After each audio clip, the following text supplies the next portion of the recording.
बिस्मिल्लाहिर्रहमानिर्रहीम। जी स्टूडेंट, तो आज हम करेंगे कैश फ्लो स्टेटमेंट।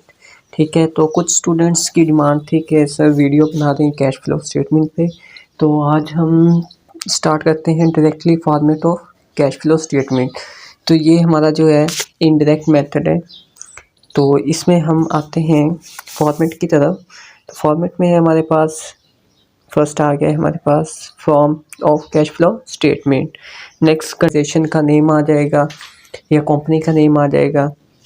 देन नीचे हम cash flow statement for the period ended, जिस साल की हमने बनानी है वो आ जाएगा। ठीक है, तो यहाँ पे इनडायरेक्टली में ऐसा होता है कि हम जो है नेट प्रॉफिट जो होता है वो बिफोर इनकम टैक्स फाइंड करते हैं। ठीक है, कि नेट प्रॉफिट जो है हमारा टैक्स से पहले हो। ठीक है, और इसमें हमने कौन से जो है ट्रांजैक्शन, कौन से एक्सपेंस, कौन से एसेट्स, लाइबिलिटीज़ वगैरह हमने ऐड करनी है और लेस करनी है। इसमें हमने देखना होता है कि हमारी जो ये कंपनी है, हमारी जो कैश फ्लो स्टेटमेंट जिसकी कंपनी की बनानी है उसमें कैश आ कितना रहा है और जा कितना रहा है। इसमें 3 एक्टिविटीज़ होती हैं, हम वन बाय वन डिस्कस करेंगे। तो फर्स्ट हम आते हैं, यहाँ पे हमने ऐड करनी होती है नेट प्रॉफिट बिफोर टैक्स, हमने यहाँ पे लिख लिया।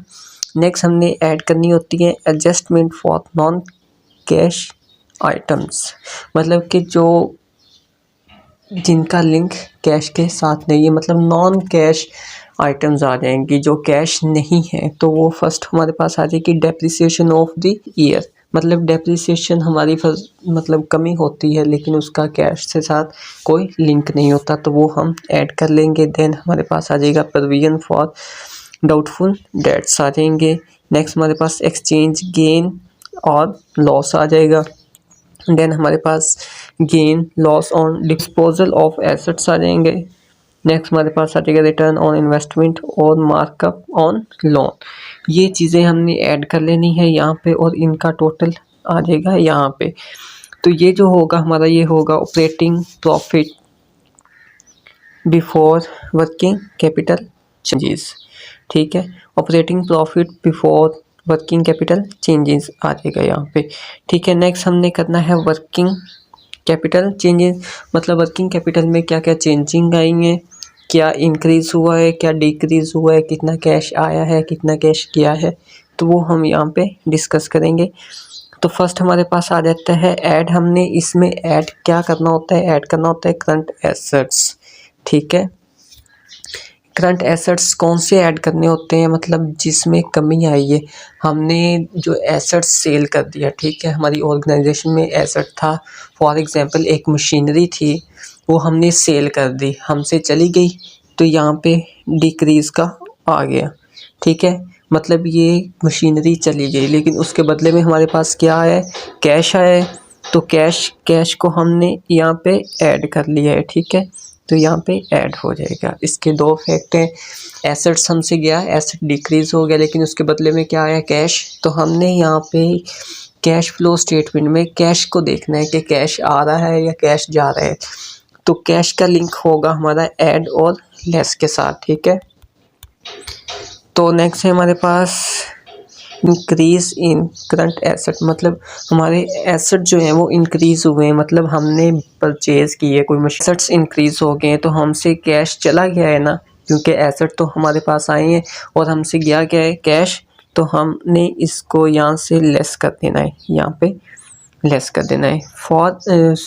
हमने जस्ट फ़िलहाल जो है वहाँ पे अमाउंट पुट करनी है, एट द एंड हमने इसका टोटल करना है। ठीक है, तो नेक्स्ट है हमारे पास इंक्रीज़ इन करंट लाइबिलिटी, हमारी जो है करंट लाइबिलिटीज़ जो है वो इंक्रीज़ हुई हैं, मतलब कि हमने कोई किसी को पेमेंट अदा करनी है, अभी तक स्टॉक परचेज़ किया उधार पे, तो मतलब हमारे पास करंट लाइबिलिटी इंक्रीज़ हुई है। लाइबिलिटी क्या होती है, ज़िम्मेदारी।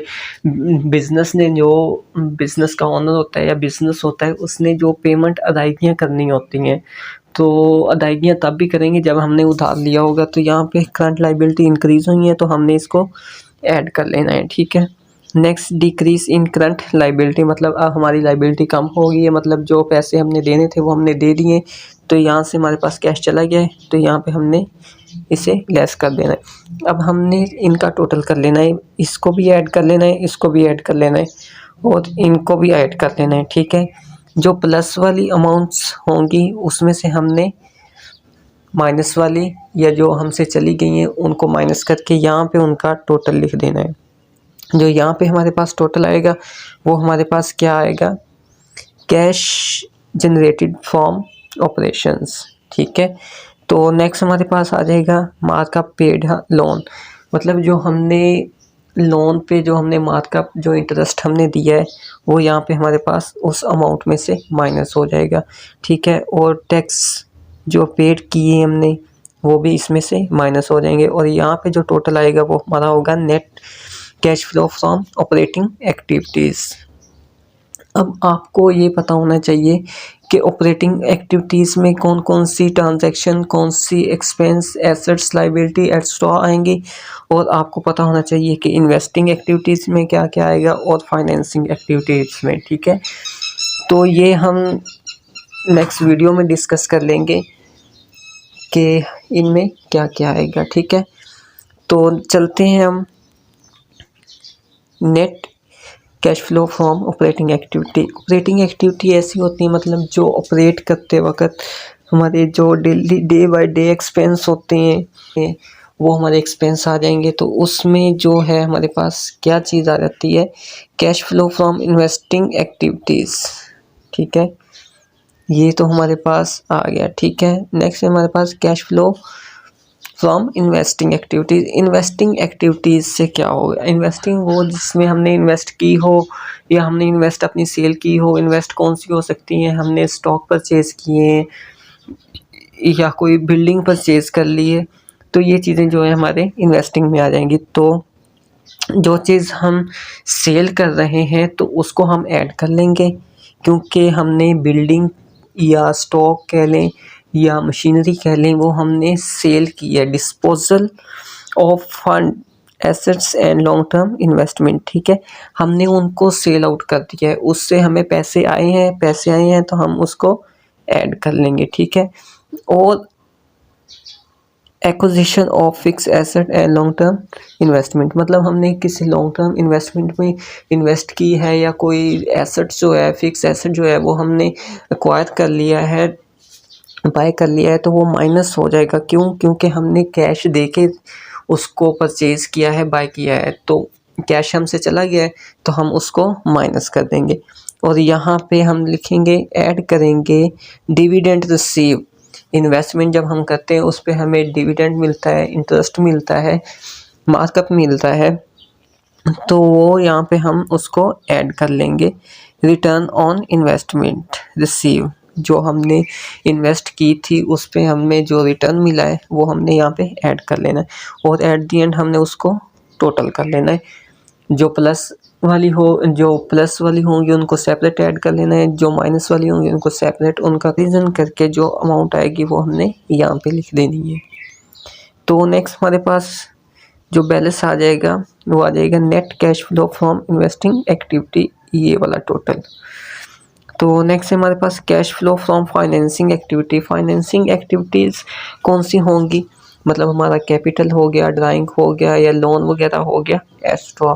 तो हम देखते हैं कैश फ्लो में आ जाए, cash flow from investing activities में आ जाएगा हमारे पास ऐड। हम क्या करेंगे, शेयर इशू किए हैं हमने, शेयर हमसे जो शेयर होल्डर थे या लोग थे या पब्लिक थी उन्होंने हमसे शेयर परचेज़ किए, हमने उनको शेयर दिए, उन्होंने हमें अमाउंट दी है, कैश दिया है, तो हमारे पास कैश आया है, हमारा कैपिटल इंक्रीज़ हुआ है, तो हम क्या करेंगे, ऐड करेंगे, ठीक है। कैपिटल इन्वेस्टेड, तो लेस क्या करेंगे हम, डिविडेंड पेड, मतलब कि हमने अगर डिबेंचर्स इशू किए हुए हैं उस पे हमने जो डिविडेंड पे करना है, जो पेड किया है, जो हमने डिबेंचर्स लिए हुए थे उस पे डिविडेंड पे किया है, लोन लिया हुआ था उस पे हमने जो है वो लोन पे ऊपर जो हमने इंटरेस्ट पे किया है या लोन की पेमेंट हमने की है, तो वो हमारे पास आ जाएगा यहाँ पे। उसको हमने क्या करना है, माइनस करना है, क्योंकि हमने अमाउंट, हमसे जो चीज़ जाएगी वो हमने माइनस कर देनी है तीनों एक्टिविटीज़ में, ठीक है। और जो चीज़ आ रही है, कैश अगर आ रहा है तो हमने ऐड करना है, कैश अगर ज़्यादा है तो हमने माइनस कर देना है। तो ये हमारे पास आ जाएगा increase in long term borrowing. अगर हम बोरो कर रहे हैं, लोन ले रहे हैं, तो यहाँ पे हम ऐड करेंगे क्योंकि पैसे हमारे पास आ रहे हैं तो हम उसको ऐड कर लेंगे। तो इसका जो टोटल होगा वो हमारे पास आ जाएगा net cash flow from financing activity, मतलब net cash flow from financing activity से जो हमारा नेट कैश फ्लो है वो पॉजिटिव है। हमारे पास नेट इंक्रीज या decrease on cash and cash equivalent का बैलेंस दिया होगा, ठीक है। वो हमारे पास गिवन होता है, गिवन या तो ओपनिंग बैलेंस गिवन होता है या एंडिंग बैलेंस। तो हमारे पास यहाँ पे जो आएगा, जो टोटल आ गया, टोटल में से हमने जो है वो net increase decrease on cash and cash equivalent, तो इन सब का हमने जो कंपैरिजन करके जो हमारे पास बैलेंस आएगा वो यहाँ पे आ जाएगा, ठीक है। तो नेक्स्ट हमने हमारे पास जो ओपनिंग बैलेंस होगा, opening balance of cash flow cash and cash equivalent, तो वो हमने यहाँ पे लिख के दोनों का डिफरेंस ले लेना है, ठीक है। दोनों का डिफरेंस जो आएगा वो हमारा होगा closing balance of cash and cash equivalent, ठीक है। अगर इसमें फिर भी आपको समझ नहीं आ रही तो आप कमेंट करके पूछ सकते हैं। आपके लिए अल्लाह हाफ़िज़, मिलते हैं नेक्स्ट वीडियो में।